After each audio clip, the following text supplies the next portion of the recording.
Hi guys, I'm Nikki and welcome to the Kitchen Legacy. As you can see today I have some guests with me. These are some of my kiddos. This is my oldest, Zyla. Hi. And this is my middle guy, Sullivan. Can you say hi, Sul? Hi.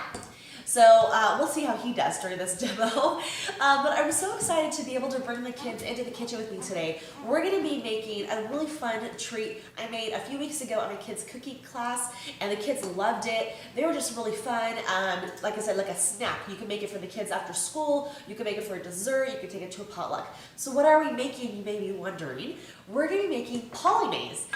Okay, I have to stop right here. So I apologize for the interruption, but some of you guys may be screaming at your TVs or your computer monitors or your phone, wherever you're watching from, saying, Nikki, that's not how you say that word.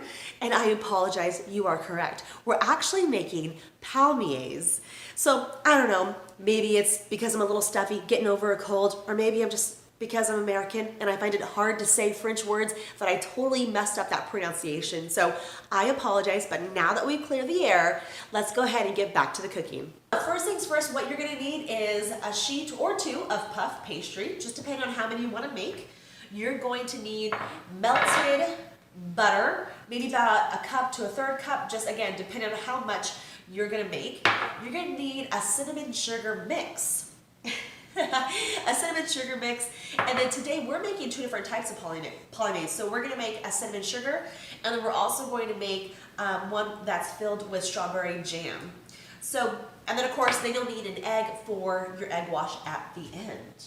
All right, guys, what do you think? Should we get cooking? Yeah. Yes. Okay, so let's do it. So what you're going to do is you're going to take your sheet of puff pastry, and you want to make sure your puff pastry is nice and cold, right? You don't want to put it out and get it warm, or else the butter will just melt all the way out when it's cooking.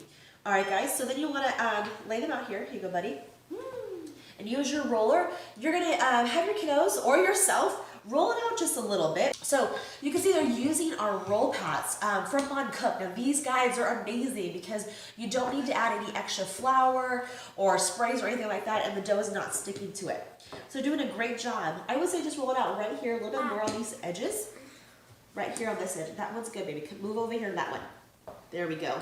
Now this doesn't really need to be rolled out too much. You want to keep that nice rectangular shape of a sheet of puff pastry. Okay, let's leave it right here.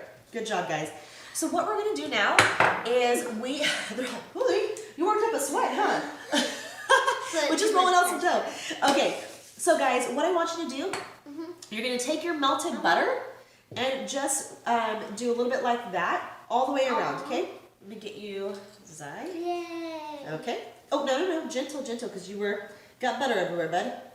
Yep. Like painting. Kids love this part. Okay, so what we're going to do now is we are going to have, Sullivan will be sprinkling some cinnamon all over the top, or cinnamon sugar mix, I guess I should say. Yep. And what you want to do, buddy, is you want to make a little flower with your hand, and you can open it like that with your fingers. Yep, all the way around. And what I would do too, which the part that we kind of skipped, but we'll make up for it later, before you actually start rolling out your dough, you want to make sure to add the cinnamon sugar mix on the bottom so that your pastry is fully covered with the cinnamon sugar mix. So we actually just skip that step, but you can just easily add that in. And we'll make up for it, like I said, in just a little bit. Now, Zai, you're going to add your, your jam. So go ahead and just spread this all over. Yay, okay. I love jelly. Good job. All right, so we're just about done here. Look at your hands. Good thing nobody else is eating this. It's just us.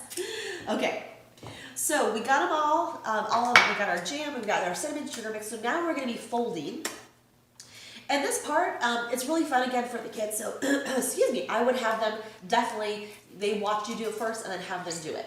All right. So I like to do it this way. And I kind of cheat a little bit. This is the Nikki way. You really typically only need like 1 or 2 folds. Hold on, sweetheart. But then I like to do small folds that go, so I get more of like a swirl. So that's what I typically do. Yeah. So at this point, you, if you put your sugar down first, you won't need to do this next step. But we forgot our sugar on the bottom of our pastry, so we're going to add it on top. Okay, and then Zai, just fold this one more time over, okay? Yeah. Okay. All right, so we're gonna I'll help you do yours, and I'll show you, and then you can do it, okay? It doesn't have to be perfect. Can you do this one? Just a little fold. Yep, just like that. Awesome. And again, add a little bit of sugar on this side, buddy, like this. Like this? So we now did, as you can kind of see here, 2 folds, and we're going to close it up like a book. Okay, so we have our Palmiers rolled up, and we're not quite going to put them in the oven just yet. What you want to do is you're going to chill it for about 10 to 15 minutes in the refrigerator. So we'll pop these in the refrigerator, and we'll be right back, and we'll show you how they have a nice, clean cut. Okay, we're back after our dough has been resting in the refrigerator for about 10 to 15 minutes, and now we're going to cut it up. So let's go ahead and this is the part that I would use your cake server knife from Mom Cook. This is an amazing knife to have with kiddos around because it's not sharp to the touch, but it is sharp enough to cut through things like chicken and breads and stuff like that. So I use it a lot with my kid in the kitchen. So I'm going to cut off the ends here. I'll do that. And then we'll just start to cut all the way down. So Zyla, I'm going to make you little lines that you can cut, okay?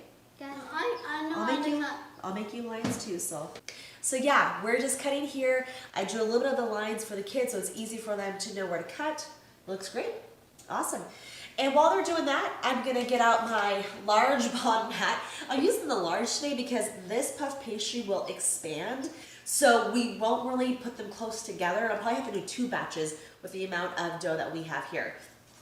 Okay, so really I wouldn't really put too much more than this on a baking sheet because they're going to spread and they'll get real big. Now, what I like to do is I like to add an egg wash to it. And it's just an egg and a little bit of water. And it helps hold in that moisture. Now, some of the recipes I found, they don't have you do an egg wash. And that's fine too. So it's totally just a matter of preference. But I like to do an egg wash. And again, using this pastry brush, we're just going to brush in here. And so Zyla wants to do a few right here. And then Soul Man is getting tired. You can do a couple too, okay? What do you think? He really does love to cook with me. He's just a little shy right now. Okay, so now these are good to go. They're gonna go in the oven at 375 for about 10 to 15 minutes. Some recipes, the temperature will say higher. Some will say like 4 to 425 in the oven. And again, it's just a matter of preference. Now, maybe the French might not like the timing that I do, but I think my oven cooks a little hot. So I found 375 was a good temperature for me. And I just like to keep an eye on it till they're nice and golden brown. Okay, so we got these out of the oven. They were in the oven about 15 minutes. As you can see, they got a little toasty from some of that jelly kind of seeping out. But they look delicious, and I know for sure they're gonna taste good, guys. What do you think? But they're a little bit hot. They are a little bit hot, so we're gonna let these cool, and then we will eat them. But I hope you guys try this recipe. It's really fun, really easy. Now with kids, it may not always be perfect. There's some on here that are a little. There's a little heart one. Yeah, it looks like a heart, but some of them are not quite perfect, and that's okay.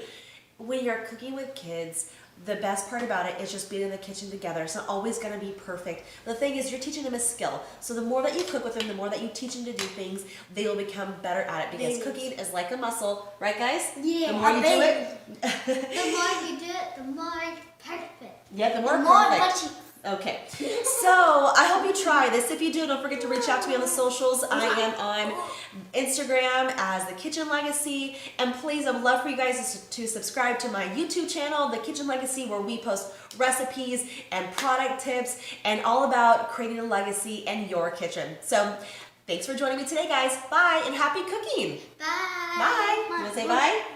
Bye. We'll catch up with You guys you are next